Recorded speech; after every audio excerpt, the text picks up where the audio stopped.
റിപ്പോർട്ടിൽ ഞാൻ പറഞ്ഞിട്ടുണ്ടായിരുന്നു മഞ്ഞുമൽ ബോയ്സിലെ സുഭാഷ് താഴെയാണ് വീണത്. ഈ സുഭാഷ് മേളിലാണ് നിൽക്കുന്നത്. അങ്ങനെയാണ് ആ പേര് വരാൻ കാരണം. അങ്ങനെ അപകടത്തിൽ നിൽക്കുന്ന ഒരാൾ എന്നുള്ള നിലയ്ക്കാണ് സുഭാഷ്. അതെ അത്രേ ഉള്ളൂ. അതാണ് ശ്രമിച്ചു, വിളിക്കുകയും ചെയ്തു, വിളിച്ചിട്ടുണ്ട് പല പ്രാവശ്യവും. പക്ഷേ ഇറങ്ങാൻ അതിനും പറ്റുന്നില്ല. പേടിയാണ്. ആണല്ലേ? അതെ. നിങ്ങൾ എന്നിട്ട് എന്തെങ്കിലും ഒരു ശ്രമം നടത്തിയോ? ഞങ്ങൾ ശ്രമം നടത്തിയത് നിങ്ങളെപ്പോലുള്ള ആളോട് എങ്ങനെയെങ്കിലും ഇത് ആളുകളുടെ ശ്രദ്ധയിലേക്ക് എത്തിക്കാതെ ഇപ്പൊ വണ്ടി എത്തി. അതെ, എത്തി. ട്രെയിൻ എത്തി. ഇതിപ്പോ രക്ഷപ്പെടുത്തുമെന്ന് തന്നെയാ തോന്നുന്നത്. ഇത് സാധാരണഗതിയിൽ എവിടെയാ നിൽക്കുന്നത്? ഈ മൂലക്കാണോ? ഇത് ഇങ്ങനെ കറങ്ങുന്നത്. ഇത് അവിടെ നിന്ന് ഇങ്ങനെ നടന്നു വന്നിട്ട് ഇവിടെ കുറച്ചു നേരം നോക്കി നിന്നിട്ട് വീണ്ടും അങ്ങോട്ട് പോകും. അപ്പുറത്തൂടി പോകും, വീണ്ടും വരും, വീണ്ടും തിരിക്കും, വീണ്ടും വരും, വീണ്ടും. ഇങ്ങനെയാണ് ഈ പൂച്ച സർക്കുലർ ചെയ്തുകൊണ്ടിരിക്കുന്നത്.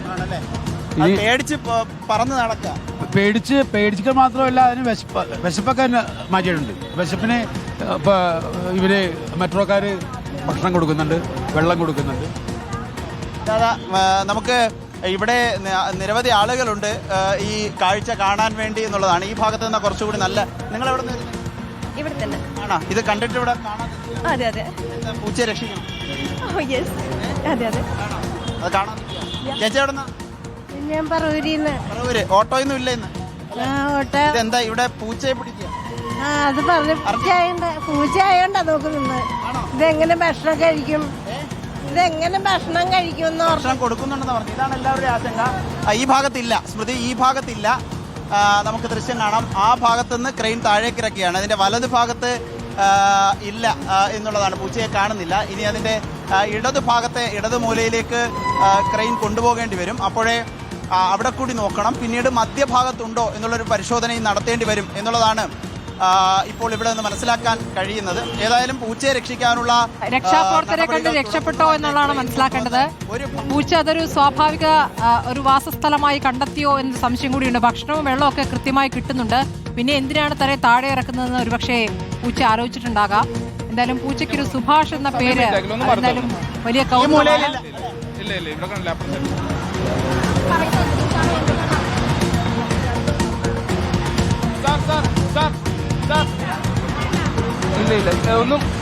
അനിമൽ റെസ്ക്യൂ ടീമാണ് എത്തിയിരിക്കുന്നത്.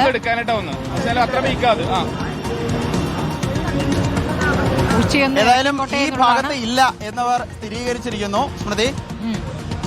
അതെ, പൂച്ചയെ പെട്ടെന്ന് ഇറക്കുക എന്നുള്ളതാണ് അവരുടെ മുന്നിലെ ദൗത്യം. അതുകൊണ്ട് തന്നെ ഈ ഭാഗത്തു നിന്ന് ഒഴിഞ്ഞു കൊടുത്താൽ അവർ മറ്റേ ഭാഗത്ത് പോയി നോക്കാം എന്നാണ്, മറുഭാഗത്ത് പോയി നോക്കാം എന്നാണ് പറയുന്നത്. ഏതായാലും ഓട്ടോറിക്ഷ ഡ്രൈവർമാരും അതിനോട് സഹകരിക്കുന്നുണ്ട്.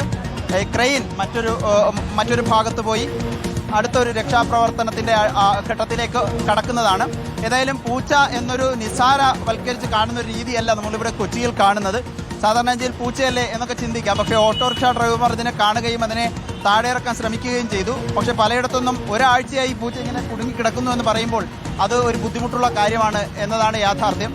ഏതായാലും ഇപ്പോൾ ഇതിനെ താഴെ ഇറക്കാനുള്ള ശ്രമം തുടരുകയാണ്.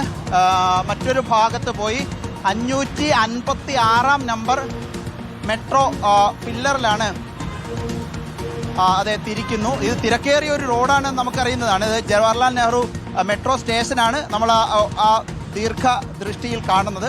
ഇതിപ്പോൾ തിരിഞ്ഞു വരുന്നു. ഇവിടെ ഒന്നുകൂടി നോക്കാനുള്ള ശ്രമം നടത്തുകയാണ് ഈ പില്ലറിൽ. 556 നമ്പറിൽ പില്ലറിൽ തന്നെ കാണേണ്ടതാണ്. ഒരാഴ്ചയായി ഇത് ഓടി നടക്കുന്നുണ്ടായിരുന്നു. പക്ഷേ ഇന്ന് സാധാരണഗതിയിൽ എല്ലാ ദിവസവും ഈ സമയമാകുമ്പോൾ പൂച്ച പുറത്തിറങ്ങി ആളുകളെ നോക്കുകയും രക്ഷപ്പെടാനുള്ള ശ്രമം നടത്തുകയൊക്കെ ചെയ്യുമായിരുന്നു. പക്ഷേ ഇന്നിപ്പോൾ ഇറങ്ങിയിട്ടില്ല. അത് എന്തുകൊണ്ടാണ് എന്നതൊരു ആശങ്ക കൂടി ഇവിടെ നിലനിൽക്കുന്നുണ്ട് എന്നതാണ്. ഈ ഭാഗത്തുകൂടി നോക്കുമ്പോൾ ചിലപ്പോൾ പൂച്ചയെ കണ്ടെത്തിയേക്കാം.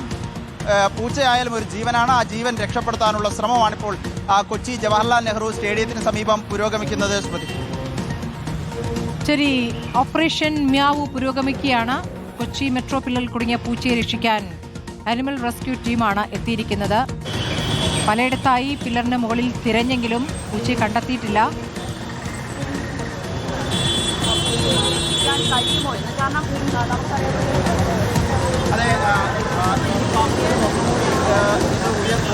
അതിൽ ഇപ്പോൾ പൂച്ചയെ ഇറക്കിയിട്ടല്ലാതെ മടങ്ങില്ല എന്ന് തന്നെയല്ലേ ഇപ്പോൾ അനിമൽ റെസ്ക്യൂ ടീമിന്റെ തീരുമാനം.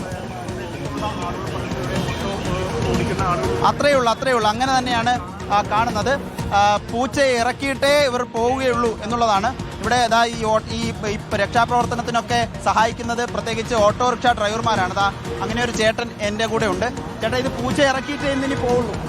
അങ്ങനെയാണ് നമ്മൾ ഉദ്ദേശിക്കുന്നത്. പൂച്ചനെ പരമാവധി രക്ഷിക്കണം, അത്ര തന്നെയുള്ളൂ നമുക്ക്. അതാണ് നമ്മുടെ ലക്ഷ്യം. ശരിക്കും ഒരാഴ്ചയായിട്ട് നിങ്ങൾ എല്ലാവരോടും പറഞ്ഞു? അതെ, ഒരാഴ്ച ഞങ്ങൾ 2 ദിവസം നമ്മൾ ശ്രദ്ധിച്ചോ ഇറങ്ങി പോരും എന്നുള്ള കണ്ടിട്ടില്ലേ. പിന്നെ മെട്രോക്കാരെ വന്നവര് നെറ്റൊക്കെ കെട്ടിക്കൊടുത്തു, എങ്ങനെയെങ്കിലും ഇറങ്ങട്ടെ എന്ന് പറയാം. അവർ ഭക്ഷണം കൊടുക്കുന്നുണ്ട്, വെള്ളം കൊടുക്കുന്നുണ്ട്, എല്ലാം ചെയ്യുന്നുണ്ട്. പക്ഷെ അതുപോലെ തന്നെ അത് കഴിഞ്ഞപ്പോഴാണ് അവർ ഫയർഫോഴ്സുകാർ വന്ന് അത് നോക്കിയത്. നോക്കിയായിരുന്നു അവര്, പക്ഷെ അവർക്ക് പറ്റിയില്ല. അത് കഴിഞ്ഞപ്പോ ഇന്നലെ ഞങ്ങള് നിങ്ങളെ പോലത്തെ ആൾക്കാരൊക്കെ വിളിച്ചു വന്ന്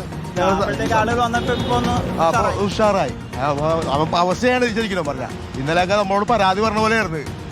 ഇന്നിപ്പോ കണ്ടിട്ടില്ല ആളെ, ഇന്ന് കാണുന്നില്ല. ഇന്നലെ ആൾ വന്ന് നമ്മൾ വിളിക്കുമ്പോഴത്തേക്ക് വരുമായിരുന്നു. നമ്മളുടെ പേരാണെങ്കിലും നമ്മൾ സുഭാഷ എന്ന് വിളിക്കുമ്പോഴത്തേക്കാണെങ്കിൽ അവൻ അത് നോക്കും, പരാതി സ്നേഹം ഉണ്ടായിരുന്നു.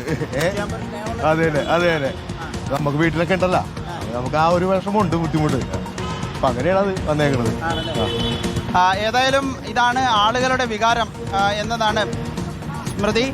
നമുക്ക് ദൃശ്യങ്ങൾ കാണാൻ കഴിയുമെന്ന് പ്രതീക്ഷിക്കുന്നു. അതിൻ്റെ മറ്റൊരു ഭാഗത്ത് എത്തിച്ചേർന്നിട്ടുണ്ട്. മറ്റൊരു ഭാഗത്ത് എത്തി ഇപ്പോൾ പരിശോധിക്കുകയാണ് രക്ഷാപ്രവർത്തകർ.